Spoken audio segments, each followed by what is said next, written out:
అందరికీ ఒకే న్యాయం ఉంటుందా పార్టీలో? వ్యక్తులను బట్టి, వాళ్ళకున్న వెనకున్న డబ్బును బట్టి ఒక్కొక్కరికి ఒక్కొక్క న్యాయం ఉంటుందా మీ పార్టీలో? ఎందుకు ఈ ప్రశ్న నేను అంటున్నానంటే, ఇప్పుడు రాజగోపాల్ రెడ్డి ఒకటిసారి కాదు, 2 సార్లు కాదు, 3 సార్లు మాట్లాడారు. ఎవరికైనా ఒక పరిధి వరకు చూస్తాం, ఆ పరిధి దాటితే ఇక యాక్షన్స్ ఉంటాయి. యాక్షన్ ఎలా తీసుకుంటారు? కొండా సురేఖ నా కూతురు వ్యాఖ్యలకి నన్ను ఎలా బాధ్యులు చేస్తారు అని చెప్పి ఆవిడ మాట్లాడుతుంది. మీరు చర్యలు ఎలా తీసుకుంటారు? వాపస్ తీసుకోండి అని మాట్లాడితే అంటే వాళ్ళ ఆలోచన సరళి కరెక్ట్ లేదు, పార్టీ లైన్ లేదు, ఏది లేదు, వాళ్ళు పరిధి దాటిపోయినారు. కాబట్టి ఇది పరాకాష్ఠకు వచ్చి అంతపాటు కాంగ్రెస్ పార్టీ ఎమ్మెల్యే కుంభం అనిల్ కుమార్ రెడ్డి గారు ఉన్నారు. సార్ ఏంటంటే ఇంతమంది ఎమ్మెల్యేలు సమావేశమయ్యారు, ఒక మంత్రి కూతురు మీద, మంత్రి మీద కూడా కాదు, మంత్రి కూతురు వ్యాఖ్యల మీద ఇంత సీరియస్గా రెస్పాండ్ అవ్వడం ఏంటి? ఏం చెప్పబోతున్నారు ఏంటి? ఇది అంటే మీరు చూసినరా ఆ మంత్రి కూతురు ఏం మాట్లాడిందో? మీరు ఎవరో కూతురు అయితే పర్వాలేదు, ఒక మంత్రి కూతురు మాట్లాడింది కాబట్టి ఈ యొక్క రెస్పాన్స్. అండ్ ఇది ఫస్ట్ టైం అయితే లేదు, అంతకు ఓ సంవత్సరంన్నరకెళ్ళి అవుతుంది. ఒక సినిమా యాక్టర్స్ విషయంలో సాటి మహిళ మీద కూడా ఇబ్బందికరంగా మాట్లాడింది ఇదే మంత్రి గారు. ఓకే, కడియం శ్రేయార్ గారి మీద మాట్లాడింది, రేవూరు ప్రకాష్ రెడ్డి మీద అయితే ఎప్పుడు పడితే అప్పుడే మాట్లాడుతున్నారు. సో ఇట్లా మాట్లాడే కార్యక్రమం చేస్తే ఇది కరెక్ట్ కాదు. బట్ మొన్న మాట్లాడింది మాత్రం చాలా ఛాలెంజింగ్గా మాట్లాడినారు.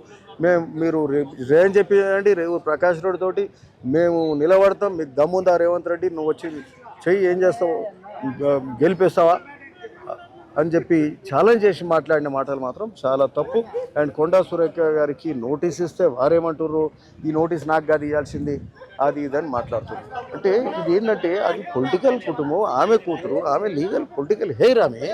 సో ఆమె మాట్లాడినప్పుడు ఆ నోటీస్కు వచ్చి ఇక్కడ కూతురుతో క్షమాపణ చెప్పడము, మాట్లాడడం, అట్లాంటి కార్యక్రమాలు చేయకుండా ఈ నోటీస్ విత్డ్రా వాపస్ తీసుకోవాలంటుంది. అంటే ఆన్సర్ ఇచ్చే ఓపిక కూడా లేదు. అంటే వాళ్ళు ఎందుకు మరి అట్లా ఉన్నారో ఏమో, రాజకీయ పరిపక్వతతోటి పనిచేయాల్సిన వాళ్ళు ఇట్లా చేయడం. మంత్రే ఉంది ఆమెకి, ఇంకేం కావాలి? ఎందుకు ఆమెకు ఆ డిజిటల్నెస్ ఎందుకు ఉన్నదో మరి అయితే మాకు అర్థం కాలే. సరే ఏది ఉన్నా ఈరోజు పార్టీ రేవంత్ రెడ్డి గారు గడచిన 2.5 ఏళ్ళకెళ్ళి అంతకుముందు 10 ఏళ్ల పాలనను పారదోలి కేసీఆర్ని ఇంటికి పంపి పార్టీలో అందరికీ ఒకే న్యాయం ఉంటుందా? పార్టీలో వ్యక్తులను బట్టి, వాళ్ళకున్న వెనకున్న డబ్బును బట్టి ఒక్కొక్కరికి ఒక్క న్యాయం ఉంటుందా మీ పార్టీలో? ఎందుకు ఈ ప్రశ్న నేను అంటున్నానంటే, ఇప్పుడు రాజగోపాల్ రెడ్డి ఒకటిసారి కాదు, 2 సార్లు కాదు, 3 సార్లు మాట్లాడారు. ఇప్పుడు ఇంద్రమేళ విషయంలో అవకతవకలు జరుగుతున్నాయి ఒకసారి, ఇంకొకసారి పార్టీలో సంబంధం లేని వాళ్ళకి బయట వ్యక్తులకు పెత్తనం చేస్తున్నారు అన్నమాట. ఇవన్నీ వ్యాఖ్యలు కదా, దీని మీద ఎమ్మెల్యేలు మాట్లాడరా? లిసన్ నౌ 4 రోజుల కింద probably I'm the first person to speak on Rajagopal Reddy at భువనగిరిలో నేను మాట్లాడడం జరిగింది. ఆ రోజు మీనాక్షి నటరాజన్ గారు, వెంకరెడ్డి గారు, మంత్రి గారు, ఉత్తమ్ కుమార్ గారు, ఆడ మాకు పిఎస్సి మీటింగ్ అవుతుంది, రాజకీయ కమిటీ మీటింగ్ అవుతుంటే నేను బయట ఇదే సైడ్ లైన్స్లో మీడియా వాళ్ళతో మాట్లాడినా, రాజగోపాల్ రెడ్డి గారు రాలేదు అది అని వాళ్ళు నన్ను అడిగినప్పుడు, సరే ఇది కరెక్ట్ కాదు, మరి ఆయన అడపాదడపా ముఖ్యమంత్రి గారిని అంటారు, ఇదంతా వ్యవహార శైలి కరెక్ట్ కాదు, నీకు మంత్రి పదవి వస్తే మాకు సంతోషంగా, ఇట్లా మాట్లాడేది పద్ధతి కాదు, కరెక్ట్ కాదని క్లియర్గా చెప్పడం జరిగింది 4 days back at Bhuvanagiri. In 2019 also when ఆయన బీజేపీలోకి వెళ్ళే క్రమంలో ఆయన గురించి ఆ రోజు నేను మాట్లాడిన. 2018లో ఎమ్మెల్యే గెలిచి 19లో పోయే క్రమంలో కార్యకర్తలు ఇబ్బంది పడుతున్నప్పుడు యాజ్ డీసీసీ ప్రెసిడెంట్ ఆ రోజు నేను గట్టిగా చెప్పిన. సో మాకు వీళ్ళు వాళ్ళనే భేదం లేవు. ఈరోజు ఎస్సీలు, ఎస్టీలు, బీసీలు అందరు మాట్లాడారు, ఓసీలు ప్రతి ఒక్కరు మాట్లాడారు. ఇక్కడ ఏంటంటే ఎవరికైనా ఒక పరిధి వరకు చూస్తాం, ఆ పరిధి దాటితే ఇక యాక్షన్స్ ఉంటాయి. ఈరోజు మేమంతా కూడా ఏఐసిసికి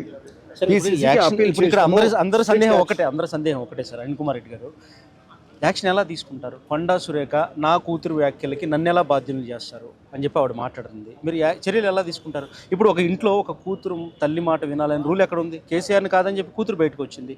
ఇక్కడ కూడా కొండా సురేఖ విభేదించి కూతురు మాట్లాడవచ్చు కదా, కొండా సురేఖని ఎలా బాధ్యులు చేస్తారు మీరు? ఇక్కడ మీరు వినాలి, ఆ కుటుంబం అంతా ఒక దగ్గర ఉంటుంది, ఆ కుటుంబంలో వ్యక్తి, ఆ కుటుంబ పొలిటికల్ లిగసీ ఆమె తీసుకోబోతుంది, ఆమెనే నేను ఎమ్మెల్యేగా ఉంటున్నది. కాబట్టి వాళ్ళ కుటుంబంలో ఉన్న ఆలోచన సరళిని బట్టి ఆమె మాట్లాడింది. ఇంకోటి ఇది మొదటిసారి కాదు మాట్లాడేది, కొండా సురేఖ ఫ్యామిలీ 4-5 సార్లు మాట్లాడింది ఇట్లా. కాబట్టి అట్లాంటి ఆలోచన ఉండి ప్రభుత్వానికి గడుకోసారి పెడితే కనీసం ఆమె కూతురుని తీసుకొచ్చి ఒక క్షమాపణ చెప్పించే కార్యక్రమం చేయాలి, మాట్లాడాలి. ఉల్టా నోటీస్ కూడా ఇది కాదు వాపస్ తీసుకోండి అని మాట్లాడితే అంటే వాళ్ళ ఆలోచన సరళి కరెక్ట్ లేదు, పార్టీ లైన్ లేదు, ఏది లేదు, వాళ్ళు పరిధి దాటిపోయినారు. కాబట్టి ఇది పరాకాష్ఠకు వచ్చింది. Some action has to be taken, let AICC and PCC decide. మీరు ముఖ్యమంత్రితో మాట్లాడారు, ఈ విషయం గురించి చర్చించారు, అసలు ఏం జరుగుతుంది ఏంటి, ఆయన ఏం రెస్పాండ్ అయ్యారు, ఏమైంది? మేము ఫస్ట్ ఇది 3-4 రోజులు అయింది కదా జరిగి, సీఎం గారు ఏమో బయట పోయారు కదా, మొన్ననే ఢిల్లీ పోయిండు, అంతకంటే ఒక్కరోజు ముందే కదా ఏమో మాట్లాడింది. సో మాట్లాడే అవకాశం మాకు దొరకలేదు. ఈరోజు మేము ఫస్ట్ టైం ఎమ్మెల్యేస్ అందరం కూర్చొని మాట్లాడి, ఎందుకంటే ఒక 2.5 yearsలో ఎలక్షన్ రాబోతుంది, మేము రెండోసారి గవర్నమెంట్కి రాబోతున్నాము, ఈ టైంలో ఇట్లాంటి కలుపు ముక్కలు ఉంటే ఇది ఎమ్మెల్యేల నిర్ణయం కాదు, ఫైనల్ ప్రశ్న, ఇది అధిష్టానం నిర్ణయం. మీరు 20 మంది ఎమ్మెల్యేలు ఒక్కటయ్యి ఆవిడకి వ్యతిరేకంగా ఆవిడ పక్కకు పెట్టేయండి, తీసేయండి అంటే అధిష్టానం ఎలా వింటుంది? మీరు ఏం చేయబోతున్నారు నెక్స్ట్? మేము మీకు ఇంత వివరంగా చెప్పినాము, మేము అప్పీల్ చేసినాము, and AICC and PCC has to decide, ముఖ్యమంత్రి గారు డిసైడ్. మొత్తానికి మేమైతే అప్పీల్ చేస్తున్నాము ఆవిడ మీద చర్యలు తీసుకోవాలని.